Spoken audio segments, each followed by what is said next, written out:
भारत माता की, भारत माता की, इनकलाब, वंदे।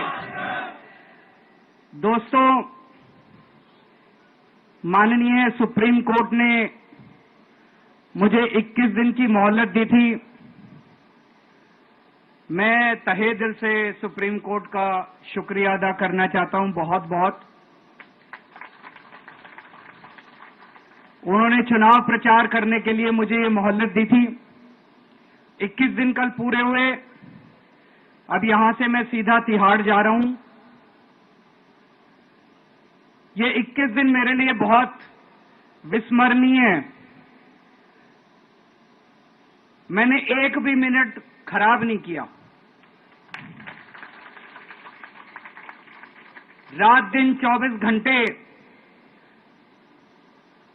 देश को बचाने के लिए प्रचार किया है। केवल आम आदमी पार्टी के लिए प्रचार नहीं किया, सारी पार्टियों के लिए प्रचार किया। बंबई भी गया, भिवंडी भी गया, हरियाणा भी गया, उत्तर प्रदेश भी गया, पंजाब भी गया, जमशेदपुर भी गया।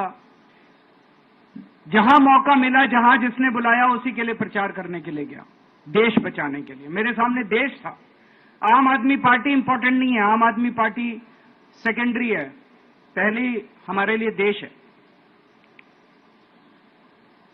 तो मैं दिल्ली के लोगों को कहना चाहता हूं, आज आपका बेटा दोबारा जेल जा रहा है, इसलिए नहीं कि मैंने कोई भ्रष्टाचार किया है,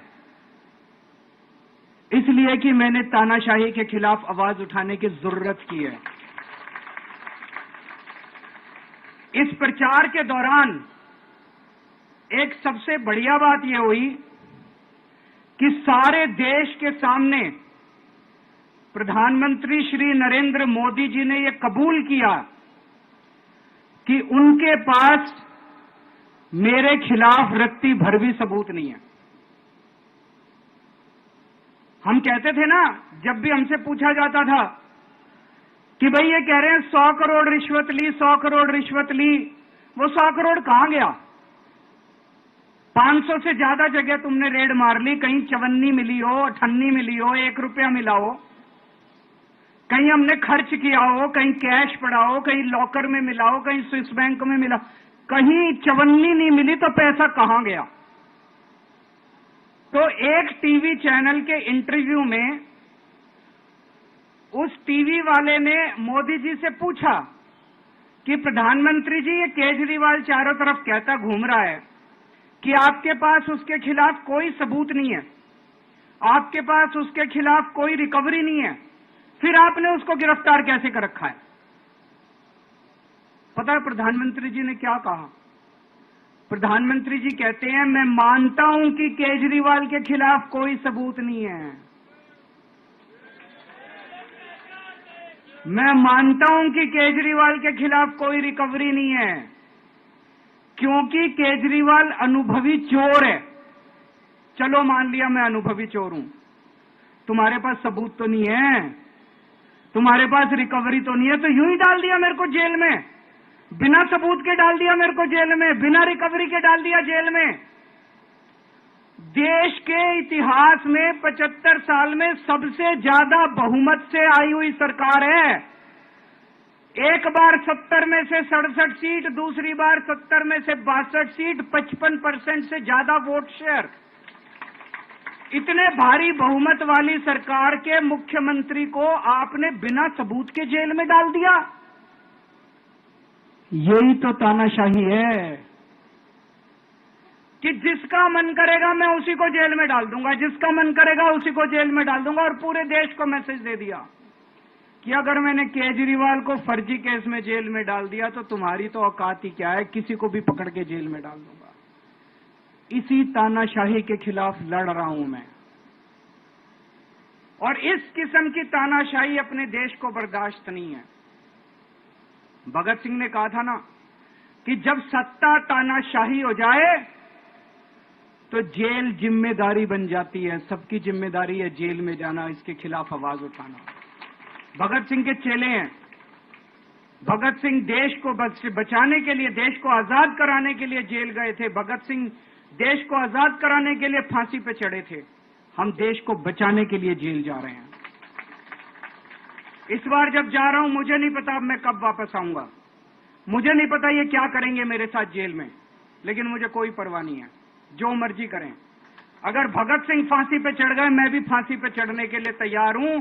मेरे शरीर का एक एक कतरा इस देश के लिए है, मेरे शरीर के खून की एक एक बूंद इस देश के लिए है, मेरे जीवन का एक एक पल देश के लिए है।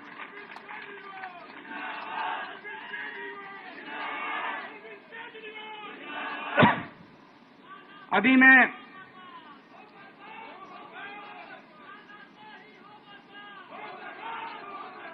मैं अभी राजघाट गया था सभी साथियों के साथ। महात्मा गांधी की समाधि पे हम लोगों ने श्रद्धांजलि दी। गांधी जी ने इस हमारे देश से तानाशाही का अंत किया था, वो हमारे लिए प्रेरणा स्रोत हैं। उसके बाद हम कनॉट प्लेस गए, हनुमान मंदिर, वहां पे हमने हनुमान जी के मंदिर में जाके हनुमान जी का आशीर्वाद लिया। 4 तारीख को भी मंगलवार है, भली करेंगे बजरंगबली, करेंगे कि नहीं करेंगे? बोल बजरंगबली की। इनका नाश करेंगे, तानाशाहों का नाश करेंगे। अपने को किसी व्यक्ति विशेष से अपनी कोई दुश्मनी नहीं है, अपनी दुश्मनी तानाशाही से है, तानाशाही बर्दाश्त नहीं है अपने को। तो 4 तारीख को भी मंगलवार है और बजरंगबली का मेरे ऊपर, पार्टी के ऊपर बहुत आशीर्वाद है, देश के ऊपर बहुत आशीर्वाद है। मैं प्रार्थना करने गया था बजरंगबली को कि हे बजरंगबली मेरे देश को बचा लो। अभी कल एग्जिट पोल आए हैं, मेरे से लिखवा लो, सारे एग्जिट पोल फर्जी हैं, बिल्कुल फर्जी हैं। एक एग्जिट पोल वाले ने राजस्थान में टोटल 25 सीट है, उसमें 25 में से 33 दे दिए उन्होंने बीजेपी को। ऊपर से आया होगा भाई बीजेपी को ज्यादा देने हैं, तो उसने कहा मोदी जी क्या याद रखोगे आप भी, आपको 25 में से 33 दे दिए। तो पूरा का पूरा फर्जी है, पूरा एग्जिट पोल फर्जी है। लेकिन असली मुद्दा ये है, इनको गिनती से 3 दिन पहले फर्जी एग्जिट पोल कराने की क्या जरूरत थी, ये समझने वाली बात है। मेरे को भी समझ नहीं आया, कई सारे लोगों की कई सारी बातें चल रही हैं। एक ये चल रहा है कि इन्होंने मशीनों का घोटाला कर दिया, लेकिन मैंने संदीप पाठक को भी बोला है और मैं सारे इंडिया गठबंधन की पार्टियों को बोलना चाहता हूं, अपने अपने काउंटिंग एजेंट को बोल दो पूरी तरह से सतर्क रहे। आखिरी तक अगर हार भी रहे हैं तब भी उठ के ना आए। कई बार क्या होता है, 1 राउंड में, 2 राउंड में, 3 राउंड में हार गए तो उठ के चले जाते हैं, उठ के नहीं जाना। सबसे लास्ट में रैंडम जितने बूथ होते हैं, ईवीएम मशीन होती है, उसकी पर्चियां पड़ती हैं। उन पर्चियों में से 5% पर्चियां उठाई जाती हैं।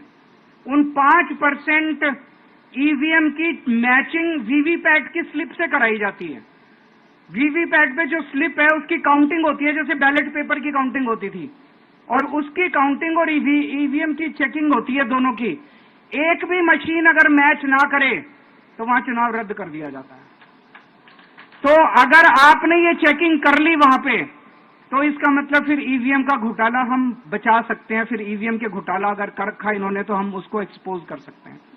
तो सब लोगों ने लास्ट तक रुक के, आपका कैंडिडेट हार भी रहा है तब भी आखिरी तक रुक के आपको ये ईवीएम की चेकिंग करा के आनी है, ईवीएम और वीवीपैट की मैचिंग करा के आनी है।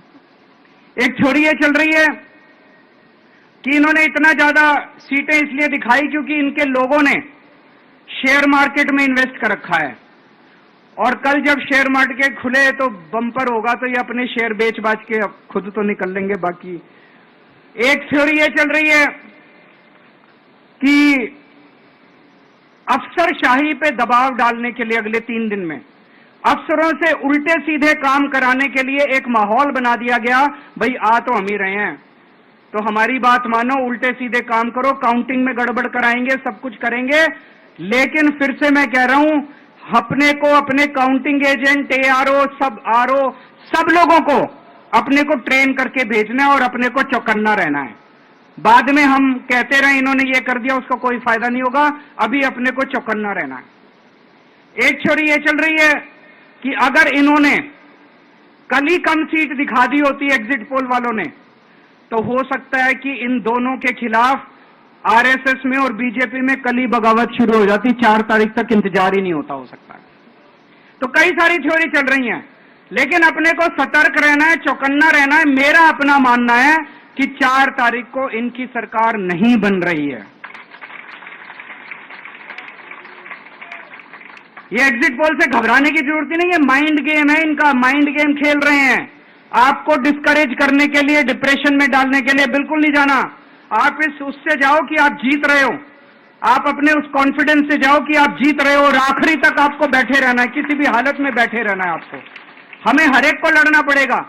ये चुनाव किसी पार्टी का या किसी नेता विशेष का नहीं है, ये चुनाव इस देश को बचाने के लिए है, इस देश में जनतंत्र को बचाने के लिए है। जिसके लिए भगत सिंह, गांधी जी सब लोग लड़े थे, वही माहौल आज है। जिस तरह से हमने अंग्रेजों को हटाया था, आज इस सत्ता को अपने को हटाना है। तो मैं आप सब लोगों का, सभी साथियों का बहुत बहुत शुक्रिया अदा करना चाहता हूं। बहुत साथ मिला आप लोगों का इन 21 दिनों में। अब जब भी मैं लौट के आऊंगा फिर मिलेंगे आप लोगों से, तब तक के लिए अलविदा।